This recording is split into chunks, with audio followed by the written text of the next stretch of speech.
Tonight, the talking continues as both sides fail to meet the latest Brexit deadline. Good evening and welcome to The 7. After 4 years of talking, they've agreed to do some more of it. Boris Johnson and the European Commission President, Ursula von der Leyen, have agreed to continue negotiations beyond what was meant to be today's deadline in attempting to agree a post-Brexit trade deal.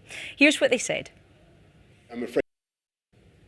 Here, the looming deadlines and extended talks led to Scottish and UK ministers clashing on possible trading tariffs being introduced in the event of a no-deal Brexit. Our political reporter David Wallace-Lockhart explains. Well, David is with me now. David, we were told today this is the final deadline. Is it? Surely it's a good sign they still want to make a deal. It was always an informal deadline and both sides have decided to ignore it and move 1st of January because at that point the transition phase ends and we either go on to no deal WTO terms or a new... Now, the Prime Minister is still saying that WTO terms are looking likely. He's telling the country to propose there to be done. That's great, David. Thank you very much. Staff and residents in Scottish care homes will start receiving COVID-19 vaccinations from tomorrow. The Scottish Government confirmed the plans after 5,000 NHS staff got the jab last week.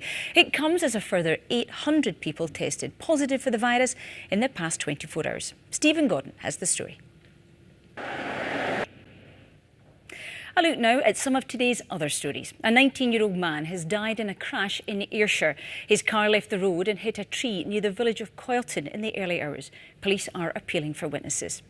In Nigeria, now, more than a month on from the US election, Donald Trump supporters have held rallies across the country, with some turning violent. 4 people are in hospital in Washington with stab wounds after clashes broke out. Police made at least 20 arrests as they tried to separate far-right supporters from left-wing demonstrators and campaigners linked to Black Lives Matter. Here's David Willis. Sports news now, and in football, Scottish Premiership leaders Rangers were in action in the earlier kick-off. Follows this programme. Now, Anthony Joshua has retained his 3 heavyweight boxing titles after beating Bulgarian Kubrat Pulev last night. 1,000 fans were allowed to watch at Wembley Arena. Joshua knocked his opponent off his feet several times before the referee called the bout in the 9th round.